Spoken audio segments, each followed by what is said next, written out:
Welcome to the Business Development Podcast, brought to you by the Global Business Development Association, delivering the strategies and tactics to boost your career and corporate growth.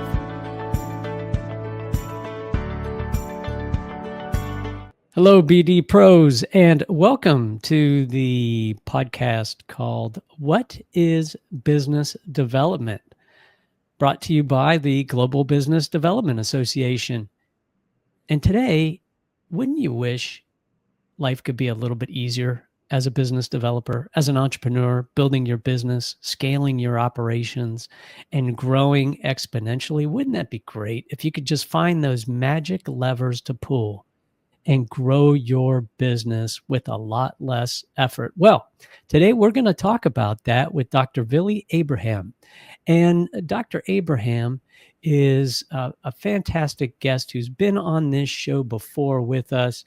And we talked about his previous book, but today we're going to talk about his latest book. And Dr. Abraham is an expert in consumer psychology. He's a professor of marketing with over 20 years of experience, specializing in helping individuals and businesses unlock their full potential. He does that through one-on-one mentoring, dynamic keynotes, webinars, and seminars. And he delivers actionable insights that drive measurable results. And folks, I read his latest book called Levers: Multiply Your Revenue and Scale with Less Effort. And just as his background suggests, it is packed with measurable results and tactics that you can use to achieve those measurable results. And these have been tested and proven with existing clients.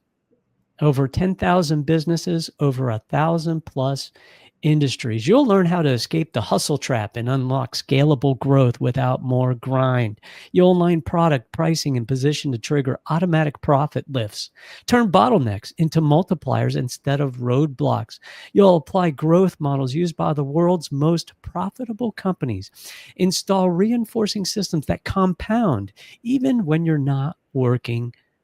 And you'll be able to take action instantly with step-by-step exercises at the end of every chapter. Now, folks, I know that sounds like a lot. We're going to try and cover that today in a very short period of time with our guest who's back with us on the show, Dr. Vili Abraham. Vili, welcome to the show. Thank you, Tony. It's great to be here again. Great to have you back, Vili. So I know we previously discussed on a prior podcast, your prior book that I really enjoyed. And folks, you can go back to our previous podcast. And the book that Vili previously wrote is called The Wonder Drug of Business Growth. From stalled sales to self-sustaining growth. Powered by your clients. And so that's a fantastic book. We'll have a link to that prior episode in the show notes. But today we're going to talk about his latest book called Levers: Multiply Revenue and Scale with Less Effort. So Vili, what drove you to write this book, this second book of yours?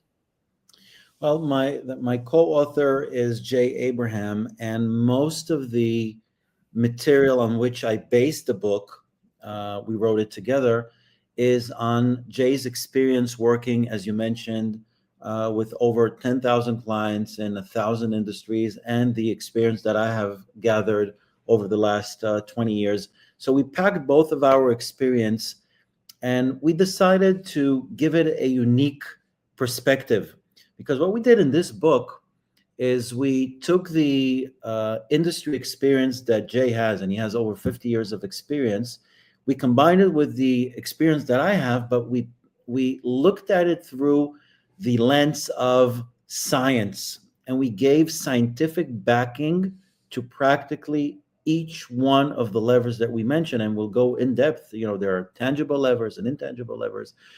And we just felt that too many entrepreneurs, business founders, business owners, etc., are working harder rather than smarter, working in the business rather than on the business.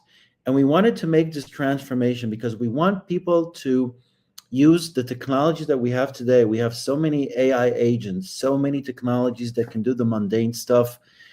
And instead of you focusing on the day-to-day stuff that technology can do, focus on the big picture, on forming joint ventures, partnerships, and looking at strategies. The first book that you mentioned, The Wonder Drug for Business Growth, focuses on one particular lever, referrals. But there are many, many, there are dozens of referrals. So we wanted to launch this book to provide a broader perspective on the expansive tools at your disposal. Yeah, I love that. And just like in your first book, your emphasis on not only basing your tactics and your recommendations on extensive client engagements, over 10,000 client engagements, but also principles of science. And of course, your book talks about the very basic principle, the physics of a fulcrum, a lever where you can pull on one end, and with relatively little effort, you can move a massive object on the other end. So let's dig into some of the scientific principles in your book and talk about the kind of the top 3 main takeaways from the book. And again, folks, there's so much packed in here. Vili and I could probably spend hours on this podcast going into the details, because I gave the book a 5-star review when I read through it, because it's exactly what business developers need, what entrepreneurs need. Each page, I told Vili previously, I said, reading through this, I practically highlighted every page in the book. So it may as well just be colored yellow. All the pages are just covered yellow right now. So Vili, let's jump into the number 1 key takeaway here. All right. So in the book, we focus on 3 major categories of levers. So there's the revenue lever. I'll go in depth into each one. The second one is called the optimization lever. And many times it's overlooked and even neglected. And the third one is called the multiplication lever.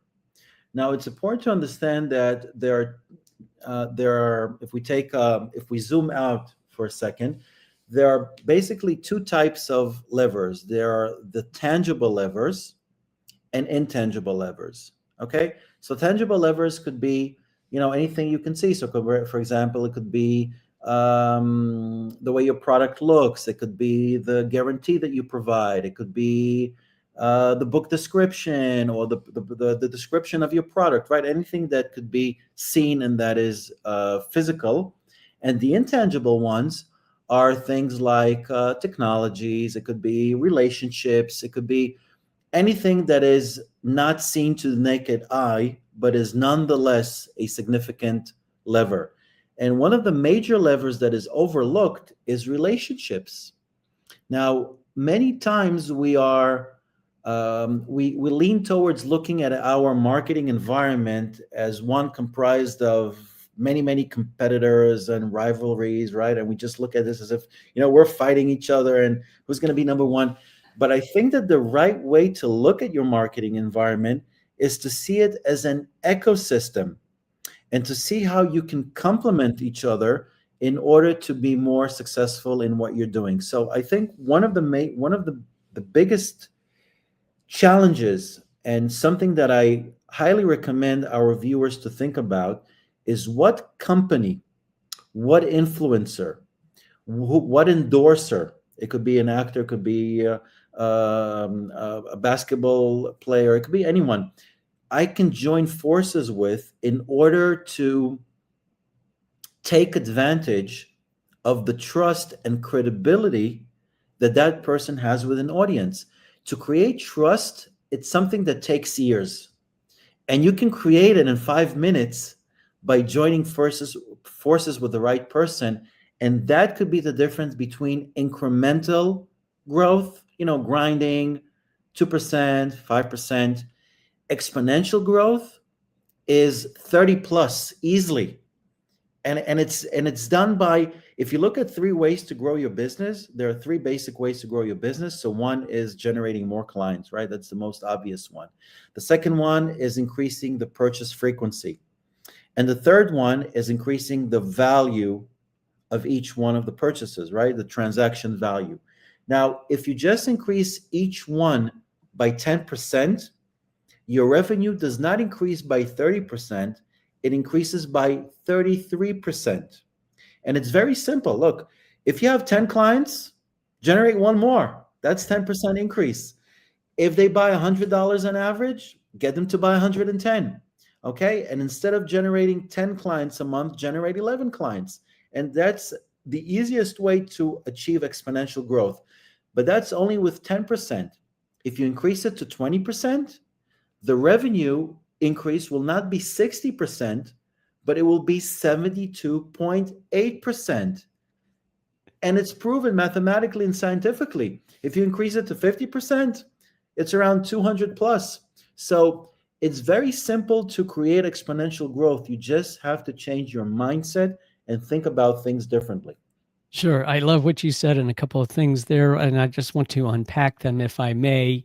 So folks, the one key takeaway and the number one key takeaway is the revenue lever. And as Dr. Abraham said, you have multiple ways of do that. 3 fundamental ways of increasing revenue: increase the number of clients, increase the average amount that they pay you for products, and increase the frequency of the products that they buy from you. And just with basic math, you're showing the exponential capability of just pulling on that lever alone. Not the other 3 that we're going to talk about, but just this one lever of revenue alone. And I also liked what you said about leveraging relationships and not looking at business development as a zero-sum game of you fighting everybody else that's your competitor and having the scarcity mindset. It's actually to have this abundance mindset that's founded in the fundamentals of trust and shared trust. Yeah, you could take years to build trust with a prospect, or you can leverage the trust that's already been built by another potential partner, and in a very short period of time, be able to have that shared mutual trust convey onto you so that they can become your client. So very powerful elements here in the first key component here of revenue, which so many people know this. I need to increase revenue. Great. Here are the 3 fundamental ways to do it. And by the way, these are the 3 fundamental ways that we talk about on page 1 of the business development body of knowledge. That's how all of this starts. And then it quickly goes into the trust building piece. So I love how you started off with this key piece. And it just shows everybody this is the first principle of business development. Now, I'm really excited to get into the second key area here where you're talking about optimization. Billy, what are we talking about here? I mean, we hear about it all the time about optimizing various processes, whether it's pipeline efficiency, pipeline velocity. What exactly are you talking about when you say optimization?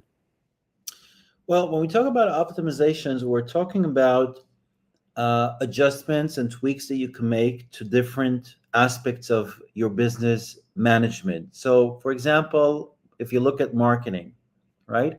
So if you just change the copy of your message, you can change your results, right? Sometimes it's just changing the title of your copy or just changing 1 or 2 words.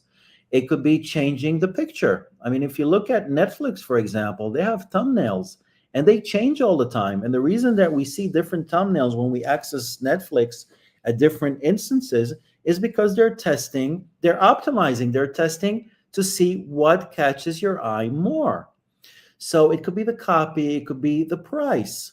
Okay, sometimes the lower price will bring in more clients, but sometimes counterintuitively, it will be a higher price because your product will be perceived as more, a higher quality price, right? So optimization is basically focusing on what we call A/B testing. And I can give you an example of what I did with my most recent book that I've co-authored with Jay. Okay. And I think this would be a great case study for people to learn with. So we launched the book. right? And I wait a few days to see how what happens with conversions because we had Amazon ads. All right, so I see that the cover is good because I got feedback, and I see that that's something that is not in the way of conversions. But then I start playing around with the subtitle. Okay, I see that the subtitle is probably not doing a very good job, so I change it.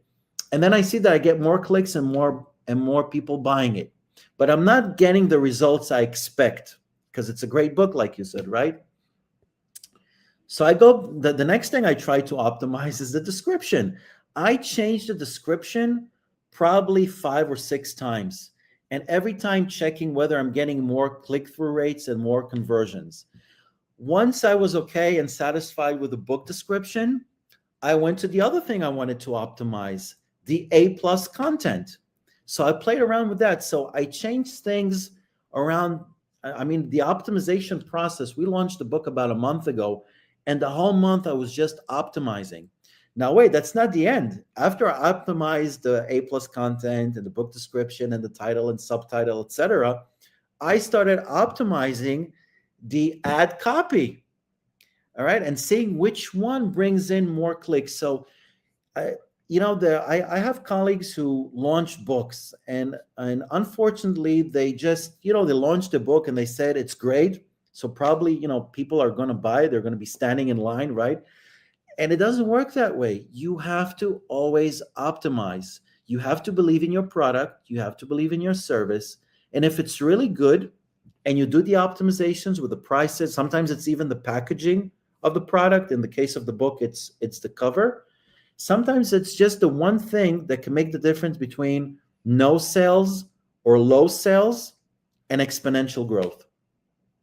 Yeah, I love this optimization reference that you provide, and I really like the example that you're eating your own dog food, as we say. You're implementing the optimization even on your book title, the cover, the description, and business development is a constantly evolving tactical game. At the deck plate level, because the environment's changing, the competitive environment's changing, your customers, your prospects are changing, the environmentals are changing within the industry. And so you have to constantly evolve. It's not a set and forget. If you really want to maximize the revenue that you can from your business. And so having this mindset, almost kind of a gamesmanship mindset of, okay, well, that worked a little poorly. Let me see what I can do to tweak the next element of what I'm presenting out to the community, whether it's in my content. You give a marketing example with your book in advertising, but this conveys all the way into the activation phase, really, where your prospects are engaging with you. They're engaging with your content, they're engaging with your emails, they're engaging with you personally, and you're constantly taking notes as a business developer. There is never a business development subject matter expert. Even if you achieved optimum expertise, wait 5 minutes. You are no longer the expert. Okay. So I always try to advocate being a subject matter explorer because the game is constantly changing. And I like how you say that, optimization is that second very powerful lever. Okay. So let's jump into the number 3 top takeaway. And I just want to emphasize that optimization is infinite. Okay, you never reach your full potential. You always need to optimize, and it's whether it's the copy of your posts, it's the pictures that you use with your posts. And I recommend our audience not to change all variables at once. Don't change the warranty, the price. Always change one variable and see how things work out. Okay. All right. The third one is called the multiplication lever. And the multiplication lever talks about scaling. And when we talk about scaling, it's a lot more difficult to scale alone because you need a lot of resources. So let's say I'm an American company and I'm doing very well, but I'd like to expand into the Japanese market, Chinese market, European market. It's a lot more difficult to do it yourself. So the leverage that you can use is the partnerships that you form in the domestic market. So let's say I produce products, physical products. I contact a well-known distributor, and by leveraging his or her market know-how, connections in the domestic market, I automatically gain access to hundreds or millions of people because of that connection. So it all goes back to relationships. If we talk about, both the third lever, the multiplication lever, and the revenue lever are basically based on relationships. The revenue lever is based on your relationships with your clients, and the multiplication lever is based on your relationship with potential partners, distributors, retailers, manufacturers, etc. So let's talk about this multiplication lever a little bit more. How should folks seek out the right kind of partners for their business? Because not all partners are created equal. Some can be great, and then some partnerships just go nowhere. What's the trick? Well, the trick is to first of all form trust and a relationship with your potential partner. So if I'm an American company, I would like to expand into the European market. I have to identify, let's say, distributors or retailers, fly out, make connections, meet the person, talk about the value that each one of the sides is going to get, and it has to be a win-win.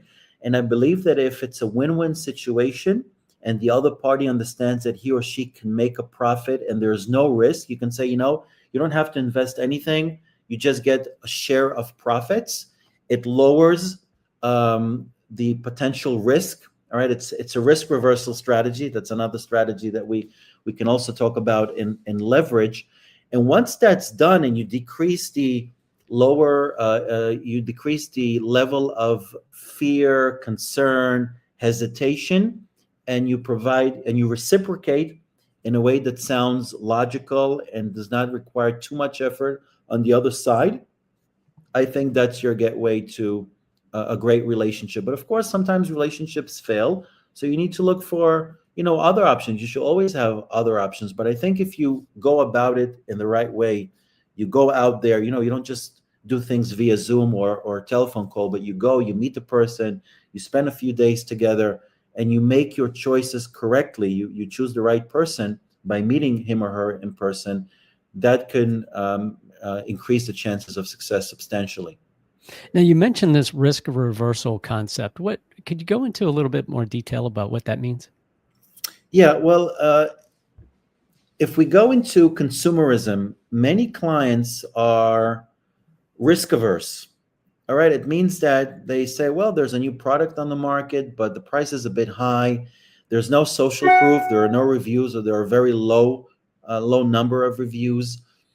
And I'm hesitant about buying the product. And a risk reversal strategy is when you provide a money back guarantee. All right, you say, if you're not happy, return the product within 30 days. Okay, no questions asked. So that's a risk reversal strategy in the context of consumerism or B2C. In the context of B2B, it's the same. You're selling equipment that is very expensive and people don't want to buy into it because you're new in the market. The same thing. You say, let me try it. Don't pay me anything now. If you're happy by the end of the month, we'll talk about the money.